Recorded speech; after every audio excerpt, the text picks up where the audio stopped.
Welcome back to SALT Talks. My name is John Darcy. I'm the Managing Director of SALT, which is a global thought leadership forum that encompasses finance, technology, and geopolitics. With these SALT Talks, we try to do what we do at our in-person SALT conferences, which is to provide a platform for big, exciting ideas, as well as to provide our audience a window into the minds of subject matter experts. Today, we are pleased to welcome Dr. KaiFu Lee to SALT Talks. Dr. Lee spoke at SALT 2019 about artificial intelligence and machine learning. It was a fascinating talk that was led actually by Anthony's son, AJ. KaiFu is the chairman and chief executive officer of Sinovation Ventures, which is a leading venture capital firm with about $2 billion in AUM. And it focuses on the development of the next generation of China's high-tech companies. Prior to founding Sinovation in 2009, KaiFu was the president of Google China, as well as a senior executive at Microsoft, SGI, and Apple. He's the co-chair of the Artificial Intelligence Council for the World Economic Forum, and is the author of a New York Times best-selling book, which I highly recommend you read. It's called AI Superpowers. It was published in the fall of 2008. And Dr. Lee tells us that his next book is coming out in about a year and a half. And we look forward to reading that one as well. KaiFu will be interviewed today by Anthony Scaramucci, the founder and managing partner of Skybridge Capital, as well as the chairman of SALT. And I'll turn it over to Anthony and KaiFu now to begin the interview. Well, John, thank you very much. I think KaiFu's book was 2018, the fall of 2018, not 2008. So it was a way more current book, but it was a fascinating discussion about artificial intelligence. And I want to start with your origin, Dr. Lee, if you don't mind, because I think it's always fascinating for people. You mentioned at the SALT conference that you sort of got interested in AI in your sophomore year in college. And so just take us through the steps of what you were thinking about then and how it led to where you are now. Sure. Anthony, thank you. And John, for giving me the chance to talk to this great audience. I got fascinated back in the about 1980, my sophomore year, when I went to Columbia, and I was given an introduction to artificial intelligence. And I thought this would be the last technology for humanity, that we would figure out our brain and then we would build these amazing robots and life would be wonderful. Didn't quite work out that way. I think there are people who have those either dystopian or utopian beliefs about AI. But what really happened in the last 5 years is all these AI-based machine learning technologies started to work, and they started doing an amazing job on one task at a time. But these are amazing tools for us to use, but we are actually nowhere close to building that artificial general intelligence, something that's equal to our brain. Well, when I, I've obviously, I've sat in on things at Singularity University, and I've listened to Elon Musk, and we hear about artificial intelligence, and you and I are old enough to remember HAL, the computer from 2001: Space Odyssey. So what is realistic for us? What is realistic for people living on the planet today in terms of where artificial intelligence can go? And what will our grandchildren and our great-grandchildren see from the world of artificial intelligence in terms of the exponential development? Right. So AI is actually very powerful, but also very limited. It's powerful in the sense that if you have one single domain in which you have a lot of data, and you throw that data at AI and tell it to learn something objective, something meaningful, and it will do that task better than people. So the first wave of such applications was the internet. That's why Google, Facebook, Amazon are so good at targeting us individually based on what we've done in our history on things that we might want to read or we want to buy. Then came the financial institutions. So automated loans and investments, quantitative investment, and insurance, they're coming up next. And then data in businesses. So, we're using Zoom now, we're creating data, that data can be mined, smart things can be built from that for education, work, business, and pretty much any traditional industry. This is all happening right now. This is not for our grandchildren. This is happening now. Then AI will start to see and hear, but not just with eyes and ears. AI can already recognize objects at higher accuracy than people, and understand and recognize speech at higher accuracy than people. But what's more is now there are all these new sensors being plugged in to AI, so AI can make decisions by aggregating all these sensors. So the sensors can, for example, see things that people cannot see. They can sense temperature, humidity, they can do 3D reconstruction. So pretty much AI perception will definitely outdo human perception. Then finally, AI will move. And of course, we already have our beloved Roomba, but AI will do much better than that. Beyond that, AI will be in the factory, warehouse, buses, highway, and then eventually cars, autonomous vehicles, so that it can move with a similar capability as people. So you have these 4 waves adding up together, building a lot of very valuable tools and applications to help us, but none of it has the capability of thinking, self-awareness, true understanding, compassion, creativity. All of that is missing. It is simply taking one task, lots of data, with human telling it what to optimize, and then optimizing it so well that for that task, it beats people. But let's talk about that other wave, though. Is it possible, Dr. Lee, because I've obviously read your book, but I want you to explain it to others, about the consciousness, about the empathy, the ability to change conversation, picking up emotional cues or body language from somebody. Is that something in the future for AI? Okay, so we need to segment that into a few things. The true feeling, the way we feel, the consciousness, the self-awareness that we have, we currently have no idea how to build that for AI. So that could be 20 years, 30 years, or longer away. We don't know. But it's probably not soon, because we have no idea how to build that at all. However, can AI guess our emotion? Probably, because we give a lot of cues, and AI can notice these small cues better than people. So if you want to build a tool that has you and me talking to each other, and have AI guess at any given period of time whether I was anxious, happy, sad, angry, suspicious, it can probably make a more accurate guess than people. Then can AI pretend to be angry and happy? Well, of course it can. If you have AI create a digital human that looks like you've all seen deepfake. That's AI. Yeah. So we can build a deepfake on Anthony and make that deepfake speak like Anthony and appear angry or appear happy. So that is also possible. I want you to make me happy, Dr. Lee. Okay, so let's focus on the whole Buddhist element of that. Right. We'll make sure we do that. Well, this is also, so I think this is pretty amazing that the surprising thing about AI is, for something that has absolutely no self-awareness, no human brain, and no feeling, it can exhibit feeling and perceive feeling. So that's the strangeness of AI. Similarly, you think AI machine translation works so well, better than us. However, it doesn't really understand the word you say. It is merely mapping words to other words, having been trained on trillions of other words. So this is all data-driven mechanism that exhibits somewhat intelligent behavior, but has no real understanding. It is just matching symbols and giving you other symbols. So, but over the last 40 years, while you've been studying and working on AI, you've obviously learned a lot about the human brain. And so, is the brain a computer, Dr. Lee?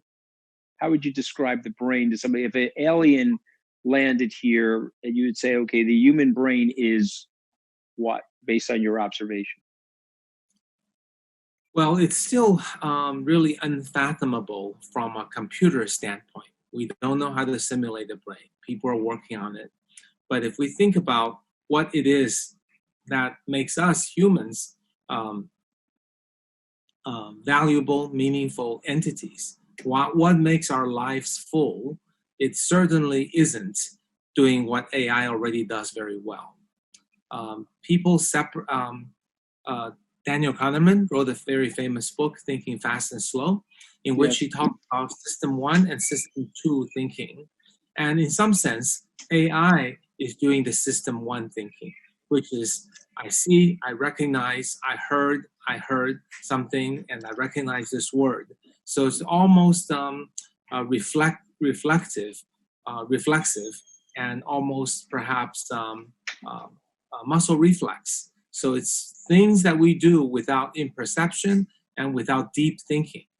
But what is interesting about the brain, as Dr. Kahneman said, is that we're able to think deeply, think strategically, think holistically, plan things in a very large space of possibilities, but we just know that if we do A, they'll respond by B, then we do C. So this is very clear focus and awareness in making our decisions. And also with that, the ability to be creative and also, of course, our emotions and compassion. So to answer your question, I think it's the system 2 stuff that makes us really unique. And that's why people can be brilliant like Einstein or Steve Jobs. And that's why people can be compassionate like Mother Teresa. And these are special people, and these are the special qualities that we have and that AI cannot do and possibly can never do. So I would argue. So you don't, that's my question. You don't think, could it ever be replicated based on your observation? Well, there are many, many views on that because no one knows the answer.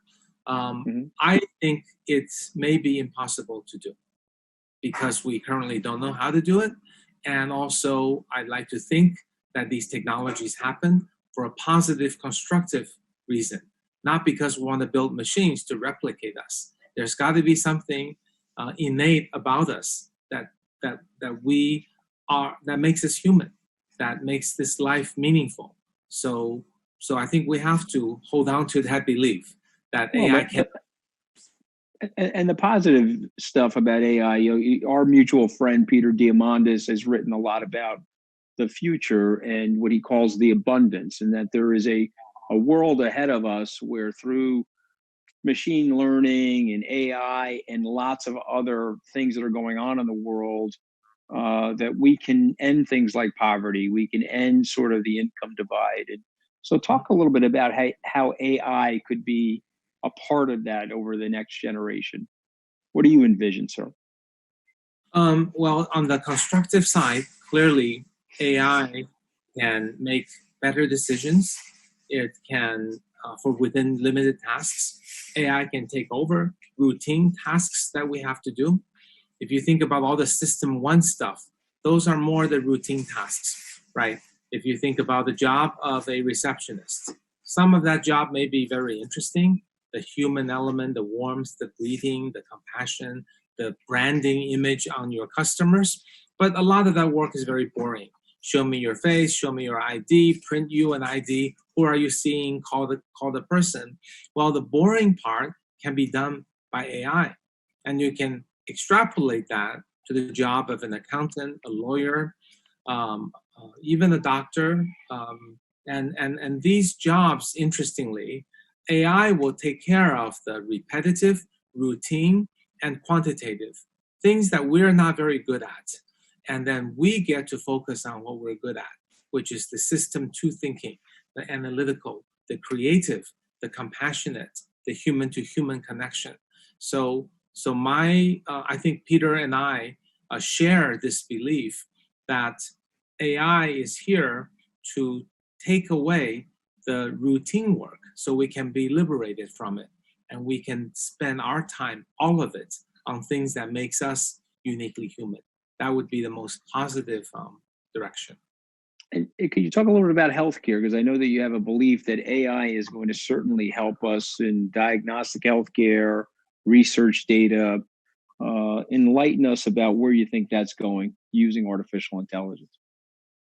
Yeah. So healthcare is an area where AI really hasn't yet made a huge dent yet, but it is so perfectly designed for AI, because AI would work well in domains where you have large amount of data and very clear outcomes and labels and longitudinal data over years and decades, and that's exactly what the healthcare records have. And also AI can basically deliver very targeted, personalized determination. The reason we really get addicted to Facebook is it personalizes and shows us what it knows we want to see. The reason we buy so much on Amazon is because Amazon shows us things that it knows that we as individuals want to see. So yet, if you think about medicine, for each disease, we're largely all treated using a single prescription, or maybe for complex things like cancer, there may be multiple types depending on each person's various background. But each person is unique, and human doctors and human teaching of medicine just cannot possibly teach each doctor to treat each person uniquely according to that person's background and DNA and genome sequencing and family history and so on. But yet, when we have all the data from the patients from one country, that can be trained so that it can specifically target each individual with a treatment that's just right for that person. So that personalized medicine and training and diagnosis is something we can look forward to. Of course, it will have to overcome privacy laws, maybe anonymize the data, maybe use some technology to protect people losing their privacy. But I think that can be done. And once that is done, what will happen to the future of treatment and healthcare is that for people who can afford it, which is basically most Americans today, you will get a human doctor aided by an AI doctor. The AI doctor will suggest the human doctor ask you questions, take the answers, look it up, suggest treatments, and the human doctor will tease out all about your background and condition, and also care about you, show compassion, connect to you, visit you at home, giving you a higher chance of recovery or survival. So that's the symbiotic combination that uses people for what people do best and machines for what machines do best. But finally, what's interesting is in poorer areas, in underdeveloped countries that cannot afford this expensive doctor who has to go through medical school and charges a lot of money because of a high salary, one could imagine a pure AI doctor that essentially draws no salary, runs on nothing except electricity, give decent treatment, significantly bringing up the fatality rate, improving the treatment even for the poorer regions of the world. So I see a lot of opportunities there. Of course, there are also things like robots and smart, improved intuitive surgical, using robots to do surgery, AI for drug discovery. So there are many, and also connecting AI to insurance and healthcare. So once it knows about you and your family history and your finances, it can design a perfect insurance policy for you that's much more economical than what you can buy from insurance companies. So I think it's endless when you connect all that data together. And so that brings up the question of further automation. And as we both know, the pandemic, unfortunately, has raised unemployment in the U.S. to 14.7%, and that's closing in on depression-like levels. Certainly, we hope this is a temporary thing, but do you think it's accelerating the trends? Will it accelerate the use of AI, and will people that had traditional jobs like the ones you're describing? Will they lose out to AI, or is it too soon for that? Okay, first on the AI impact on jobs and then we get into pandemic. While I believe in the symbiotic nature for AI and many human jobs, as I described earlier, AI will take away many jobs as well, because if it can do 30, 50, 70% of different types of jobs of receptionist, a security guard, and entry-level accountant, assistants, entry-level paralegal, and factory workers, drivers. So you list all of this. Some in a small number of cases, the whole job goes away because AI takes it over. But in most cases, AI takes over 30, 50, 70%.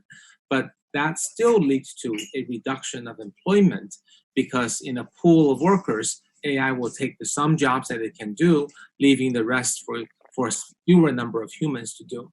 So undoubtedly, there will be a significantly fewer people working on today's white-collar routine job and blue-collar routine job. There will be other jobs created, but we don't quite know what they are yet, and they will tend to be more complex in nature, more creative in nature, or more human-to-human connection in nature. Because if AI can do the job, then can do the routine jobs, then the jobs available for people would have to be elevated. So there is a training gap. So while I believe there will be many more jobs created, and the problem of taking the people whose jobs are displaced and retraining them for the jobs that are being created is an up-leveling problem, is a training problem, that somehow people have to understand what jobs are safe and get trained for it. So that's before the pandemic. Now, the pandemic will do some problematic things and also some constructive things. So the constructive thing that pandemic will do for our work habits is that it pushes us to much more online and digitized behavior.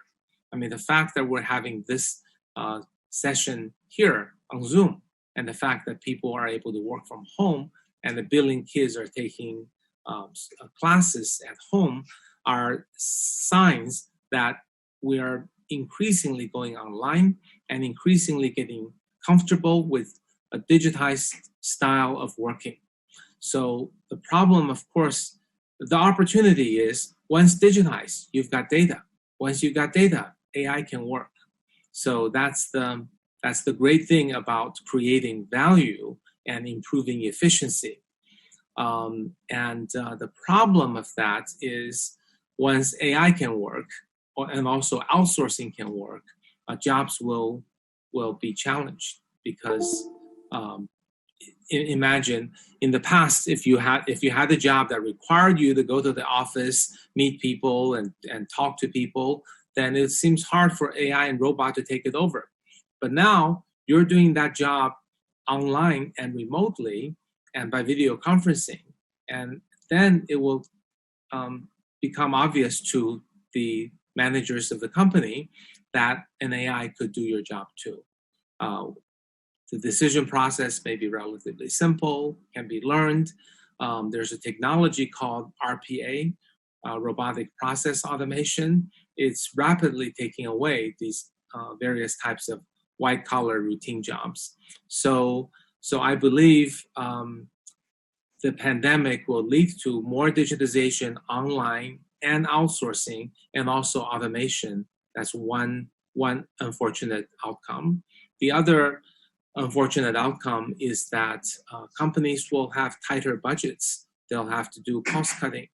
And before, they might not think about, well, let me spend $2 million to replace $2 million of salary, $2 million of software to replace $2 million of salary over some period of time.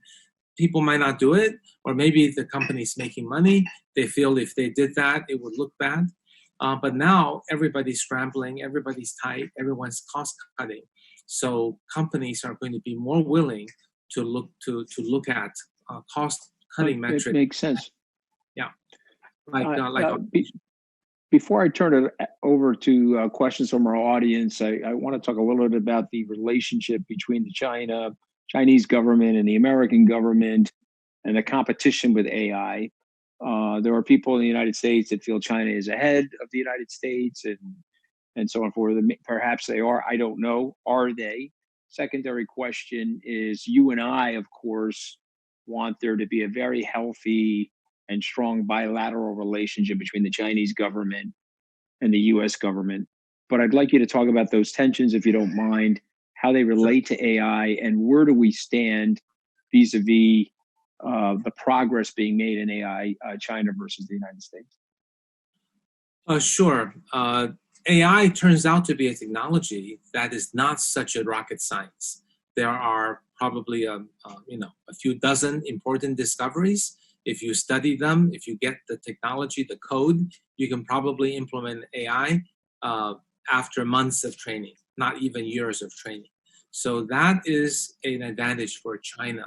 So while the US has more of the brilliant researchers who write up the papers, China has a larger army of engineers who are building solutions in the industry. And China's other big benefit is that China is a large country. There's a lot of data. AI works better with more data, so that China has more engineers, more data, fewer brilliant scientists. So in some sense, US and China can and perhaps should, in an ideal world, be partners in this, where US is doing more the deeper research, the more complex technologies, like autonomous vehicles, where China can do more the low-hanging fruit, the implementation, the things where it requires a lot of data, and then on domains like healthcare, where Americans are extremely concerned about privacy, and there are laws like HIPAA preventing aggregation of data in the US. Perhaps Chinese companies can build models using advanced American medical technologies and AI technologies, but on Chinese data. It's anonymized, but there's no equivalent of HIPAA in China, so that aggregation can happen, and then the outcome can be shared by both countries. So in an idealistic and maybe at this point naive viewpoint, the two countries are highly complementary. There's not a war, AI war going on. China can build all the things without great dependencies on American products, and US can of course build things on its own. But the two countries have such different talents, they ought to work together, but that may be pretty hard now. Yeah, no, I get the tension. John, let's kick it over to some of our guests that are inside our chat room here. Ask Dr. Lee a question for us. Yeah, the first question is about GANs, generative adversarial networks. You talked about deep fakes and things like that. What are the real benefits of GANs in terms of creating positive change to society? And what potential do they have to create general AI? And also, what are some potential dangers of advanced AI becoming very prevalent in society? Generative adversarial networks are a very cool technology. Basically, you're building two networks, one to do what you want done, the other to be a critique. And then the critique will tell it, hey, this is not right. Then it fixes itself. And then it continuously improves itself. So there are many, many applications of GANs. The one that's probably most infamous, notorious, is the deepfakes. It is using that technology that it manages to turn a video from some other third party into you, or a voice can be converted that way.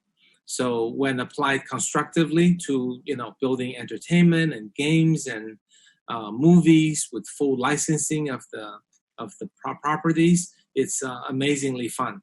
But when you take a famous politician or movie star and put their faces on doing acts that they don't want to be seen doing, then it's a problem. So it's the kind of technology where the technology is used by the bad people to do something. then the good guys catch up and catch them, then the bad guys improve again. And unfortunately, because of the nature of the technology, that you have a good guy and a bad guy, basically the two networks, the good guy network and the bad guy network. So they continue to iterate, and the moment you think you got something, you got a way to catch the bad guys, they take it into their training as well. So it's very hard to say whether if we purely competed on the good guy, bad guys, the good guy continue to try to catch the bad guys doing the deep fakes, the bad guys continue to come up with yet another way to do a deep fake. It's not clear whether this will lead to a good outcome or a bad outcome. So my belief is often we have to resort to other technologies that will guarantee that the worst case scenario doesn't happen. So with respect to deepfake, probably we'll need to move to some sort of a future blockchain assisted capture device, which guarantees that this photo, this video is authentic. So and it can catch anything that's been made on editing it. So some technology like that is probably needed to absolutely guarantee the problem of deepfakes. Otherwise, I would warn the people watching that we should expect there to be more deepfakes happening in the social networks, spread as we've got fake news, now we've got fake video and fake voice.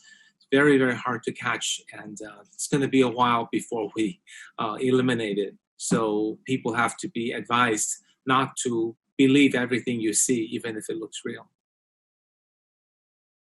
Any other questions, John? Yep. Yeah, there's several more questions. So I'm going to combine two questions into one. We talked about U.S. and China in terms of where they are in the AI race, if you will.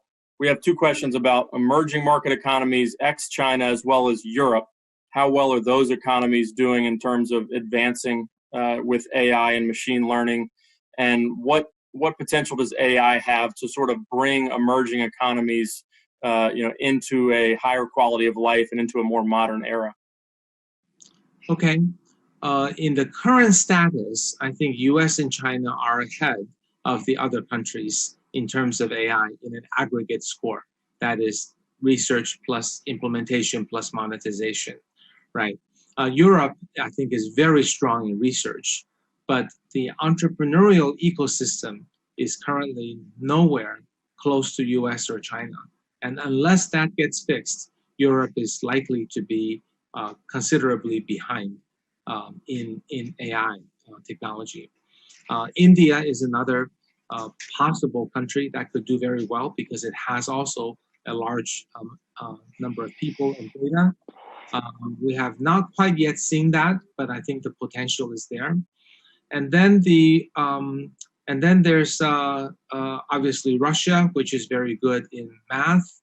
There is Southeast Asia, which is a large group of people, but not one culture, one language. So, and then it goes down from there in terms of likelihood of being very strong in AI. But what can AI do for these countries? So first, the problem is that AI will create these $100 billion companies, and they're currently pretty much all American and Chinese. So the wealth is going to these companies.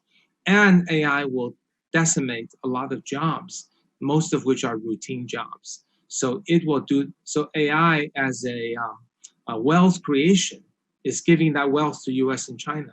As a job replacement, in terms of replacing jobs, it will take more jobs away from developing countries because developing countries have more routine jobs. So that is the seriously problematic part of AI for the rest of the world. There are some good news about AI in the developing worlds. It will dramatically reduce the cost of education because there will be virtual teachers, which can do a pretty decent job of teaching certain subjects, especially entry-level ones. There will be reasonable quality virtual AI doctors that will also provide better healthcare. So some services, I think, will help the people who are in the most extremely serious extent of destitute. but as a whole, economically, it is a problem, and I think all the countries have to pay attention about the impact of AI and find a path that makes sense for the country. Yeah, we have a couple more questions. So in science fiction, a very popular topic in movies like Blade Runner and others is the idea of consciousness and whether AI and technology will create immortality for humans in a way. Going into sort of the science fiction aspect of that, do you think that AI will eventually be able, as Anthony was talking about earlier, replicate some aspects of consciousness and provide immortality for humans? There are a lot of different opinions on this subject. There are people who think it's imminent, it's within a decade. There are people who think it's another 2-3 decades, and there are people who think it might be never. And I think it's hard to say which thinking is right. But I would like to think that first, we have no idea how to build consciousness. Secondly, we don't really understand what consciousness is. And thirdly, we people must believe that we have a reason to be on this earth. So I think it makes sense to believe that consciousness is the thing that makes humans unique, and that it may not be buildable by machines. I think that will give us the confidence to go on. And I think it also is a plausible outcome, and we should let people work on it. But until we see significant breakthroughs, there's no reason to believe the age of the robots are coming. I think we're still quite a ways from that. Another question relates to the ethics of AI and where AI needs to make decisions in real time, some of which could involve law enforcement or conflict or war type scenarios. How do you program ethics into artificial intelligence? Mm-hmm. This is a very important aspect, and I think we're in a very early phase right now. Right now, most AI programmers are not even taught ethics, nor do they think they play a role in ethics. And that's important for the AI tools to change.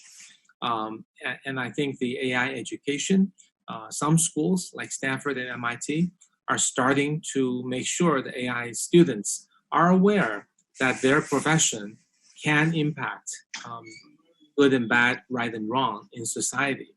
Just like, doctors have to make an oath that they will do no harm. I think AI engineers will increasingly need to do that. It's important also to note that when we read all of these AI disasters in the newspaper, not all of which are a result of AI not understanding ethics. There's usually a different explanation. For example, there are cases where people talk about a certain company trained their HR system on AI. They didn't have a lot of women, so it became prejudiced. It interviewed more men and fewer women, became a downward spiral. That story is true, but that could have been avoided if the programmer or the person who runs the AI algorithm recognized that their training set, their training data was not fairly balanced between men and women. And if engineers don't notice it, our tools ought to notice it. So these kind of ethical issues, many of which may be solvable. The other that's talked a lot about is the autonomous vehicle trolley problem, and certainly it's an issue when the car is faced with different outcomes, and certainly that it's people talk about if you have two choices, one is 100% going to kill one person, the other is 52% going to kill two people. Which do you do? It is in fact a hard choice. But in reality, we have to remind ourselves that there are very few cases that you really have two people killing decisions in an autonomous vehicle. Secondly, we have to remind ourselves humans don't even have this programmed in. If you talk to all the people who have been in accidents, who have caused accidents, got in trouble as drivers, they can usually hardly explain why they did what they did. So what I believe the glass half full would tell us is that if we program ethics in some reasonable way for the decision making, and with the powerful sensors that AI can see, and the deliberate decisions, as opposed to people just getting, drunk or tired or sleepy and make a mistake, AI won't do that. So at the end of the day, AI will really save a lot of lives. And while we do need to focus on training the engineers, building the tools, I think at the end of the day, AI will save so many lives that, yes, there will be ethical issues and decisions and mistakes made, but in the grand scheme of things, AI doctor will save so many lives more than the few ethical mistakes it may make.